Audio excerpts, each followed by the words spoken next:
Hello, I'm Todd Phillips, the editor of Canadian Auto Dealer.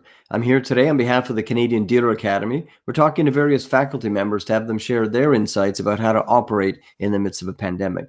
Today, we're joined by Sue Finneron. She's a graduate of the Automotive Business School of Canada, then the Canadian Automotive Institute, a graduate of Northwood University, and she also now teaches dealership management in the Canadian Dealer Academy and has operated inside dealerships for decades. So, Sue, thanks for joining us today. It's great to be here, Todd. Nice backdrop, by the way. I like your guitar. Nice Oh, touch. well, thanks, Sue. I get a lot of comments about that. When we talked earlier, I wrongly suggested that you'd never been through anything like this before, but that's not quite true, is it? Tell us a bit about that. Well, of course, this is everybody. It's not just one brand. But back in 2008, 2009, when General Motors went through its stage of change, I guess we'll call it, we were a Pontiac Buick GMC store. And when they got rid of the Pontiac line, they decided to also obviously close down those dealerships.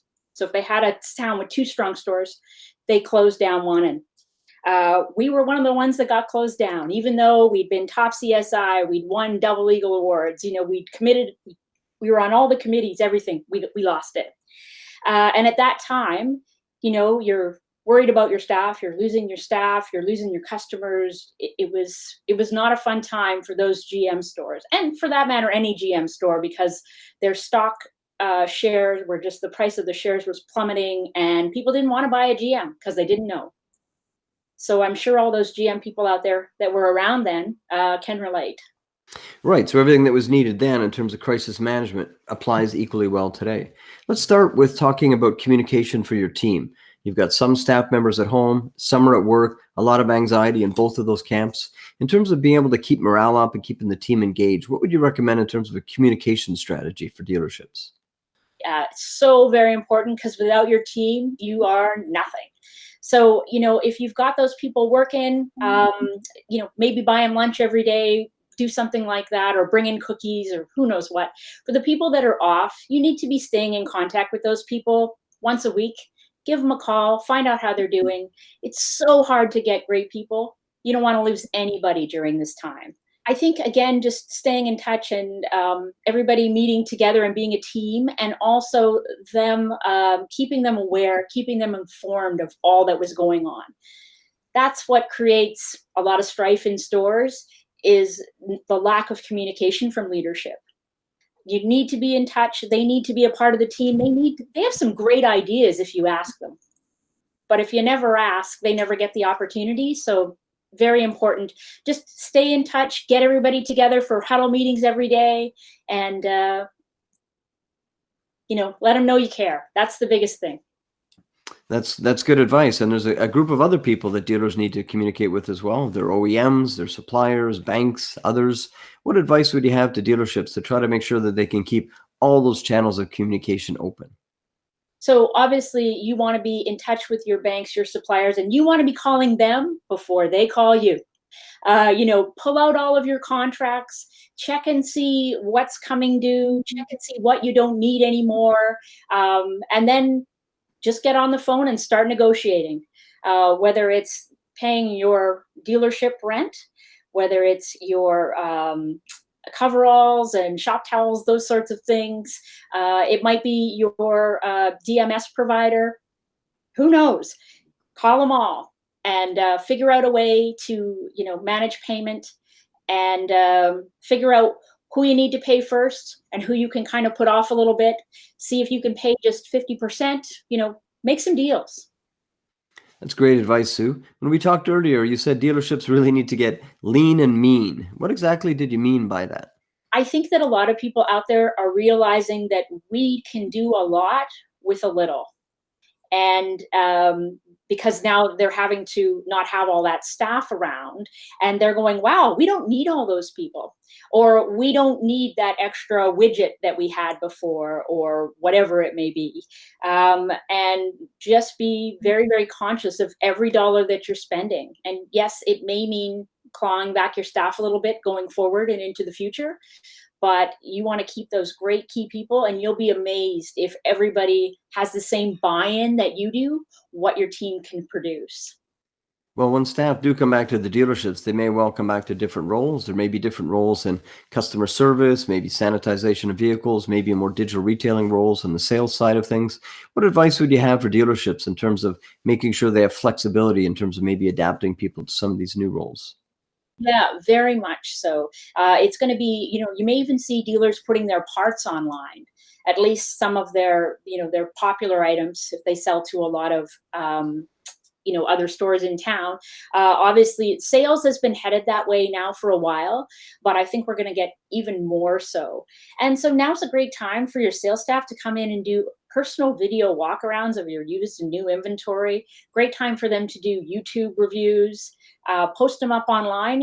It's just a good time to build your reference pool, so to speak, and make it easy for people to shop online. And you're teaching in the Canadian Dealer Academy. There may well be a need to add some new curriculum to your own program because there's not really a playbook for operating in anything like this. We haven't really seen anything exactly like this. So, do you anticipate adding some new course material in to your own teaching? Well, it was interesting. Going into the fall, I could kind of see that we were coming into a slowdown. And I was speaking to some of my students saying, you need to get those inventories in line, especially in new and used, and get ready.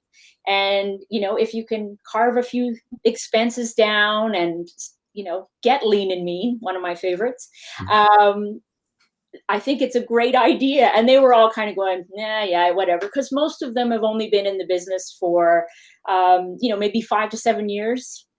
So they're still new. They haven't been through what we've been through, those of us that have been around for a long time. And I wonder if any of them have gone, oh my goodness, did she have a crystal ball? She was right. No. But yeah, no, just really, really focus on every piece. You've got the time. And so don't just throw your arms up in the air. Take the time to get better. Right now, the dealers that are going to come out on top of this are going to be stronger than ever, I think. The ones that embrace it and embrace the change, and the ones that just throw their arms up in the air and go, oh, it's going to come back. It might not come back for some of those people. One of the things a lot of progressive dealers have invested in is training in their own people, including sending them to the Canadian Dealer Academy. When the industry comes back from all of this, we're going to need really, really good operators. So I guess it's really giving them a leg up in the industry to have a really fully trained staff. Yeah, we've seen a lot of fantastic people through the group or dealer groups that come and join us, and just love it. I hope that they all come back again in the fall when we start up. Actually, one area I forgot to talk about earlier, we talked about communication with your staff, with your OEMs, suppliers, banks, lenders, that type of thing. We didn't talk about communicating with your customers. Now, there's a lot of messaging they're going to be looking for from dealerships. What advice would you have for dealerships in terms of a communication strategy with their customers? Yeah, and this is a great thing to have your salespeople do that are actually laid off and at home. We ask them normally to make between 20 and 30 touch points a day when they're on the sales floor with clients. Now's a great time. They can make 30, 40, 50 phone calls a day to clients. And what I would recommend is that you just reach out and you ask those clients how they're doing. You have a lot of time to spend with people and to visit and let them know that you care, and find out if they need anything. We've got one of our Dodge stores in town here is doing grocery delivery, which is excellent, super thing. And yeah, don't really talk about car sales. Just talk about them and how they are. And perhaps at the end, you might say, there's going to be some great deals coming up. Would you like me to call you if that happens? Yes or no? Thanks so much. Have a super day. Be well. Stay safe. Well, that's great advice, Sue. Well, I know you've worked with dealers for decades and you understand their DNA very well. If you had to place a bet, what would you say about their ability to pivot and adapt after this pandemic? I think that the Canadian auto dealers as a whole are the most adept at adapting to change. I've never seen an industry like it. They are constantly coming up with new challenges that could be put before them, and they rise to the occasion all the time. So I'm excited to see how we come out on the other side. It's going to be great. And I think hopefully this week, I've seen a lot of notices of dealerships coming back and advertising that they're changing. And I know what I wanted to mention. The other thing is videos of what you're doing to keep people safe at your store. How are you sanitizing? What's your COVID policy? And you might also want to put that on your website just for people so that they know. So Well, you hit another interesting point when you talk about video, even videos like these, the ability for us to talk and communicate remotely. I've talked to some GMs and sales managers who say they're definitely going to be making use of tools like these post-pandemic. Do you think tools like these are going to stick? yeah, I think it's just going to be very, very interesting, and it's going to be fun. I'm excited. Well, Sue, that's all the time we have for today, but thanks for joining us. On behalf of the Canadian Dealer Academy, thanks for sharing your insights and advice with dealers across the country.